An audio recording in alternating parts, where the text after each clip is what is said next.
يعني يا جماعه حد يقول لكم انه هو بس في علاقه بينه وبين سامي. لا ما قصدي هيك انت. خلص يعني اخذنا تويك، اخذنا خلص عرفنا.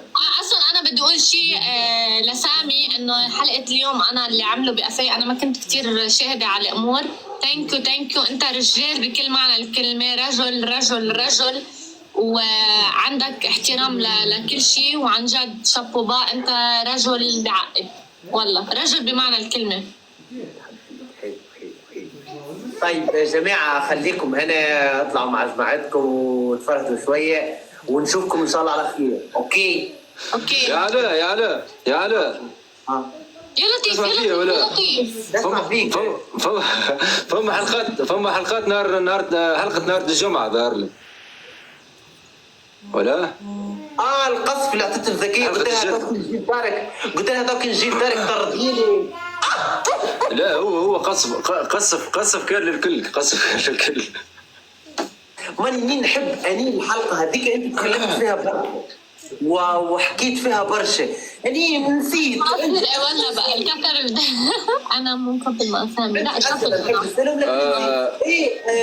انت وشاهيناز يعني كيف صار الكونفرونتاسيون؟ يعني انت كنت بتحامي عليها، كيف تحولت ضدك؟ اوكي انا وشاهيناز اصدقاء هلا ونعيدها، ما عندي حتى مشكله انا وشاهيناز، بس لازم احكي على الحلقات يعني حسب الاحداث اللي صارت في الحلقات، لا تشخصنها يعني فاهم؟ لازم تفسر للمشاهد شو كان صاير. ولا فخ الصناعه السعوديه ولا والله العظيم مش عارف. علي وشاهيناز اتفقوا انهم يعملوا لي لعبه يعملوا مقلب يحطوني فيه، مش عارف شو كان التفكير يعني. وقت كانوا مفكرين كانوا مفكرين انه يعني راح اروح دغري حتى ارتبط في شاهيناز او شيء مثل هيك، بس لا مستحيل، ما كان في شيء مثل هيك فاهم. بس انت فقت فيه. وانا اخر شيء وعلى فكره شاهيناز اعتذرت من هذا الشيء بالطبع وبحترم يعني اعتذارها. انت عرفت في نفس اليوم انهم هم عاملين عليك لعبه صح؟ عرفت بالليل. اوكي. علشان يا علاء في كتير اشياء ناقصه يعني، والله ما بوصل لهذيك المرحله الا لما اوصل يعني لاقصى درجات فاهم؟ لما يخلوني ادخل في وضع جد، يحطوني في اقصى الدرجات نتاع التحمل فاهم؟ بهذيك الليله اخي كانوا عاملين وكانهم رابحين كاس العالم او شيء مثل هيك من وراء هذاك المقلب.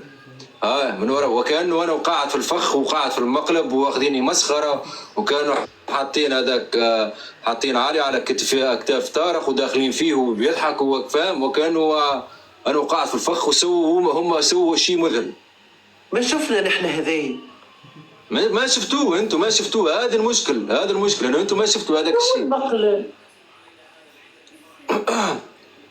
فاهمين؟ بس يعني تخيل انت يا اخي انك تبعت حبيبتك، توقع شاب ثاني يعني ما شاء الله.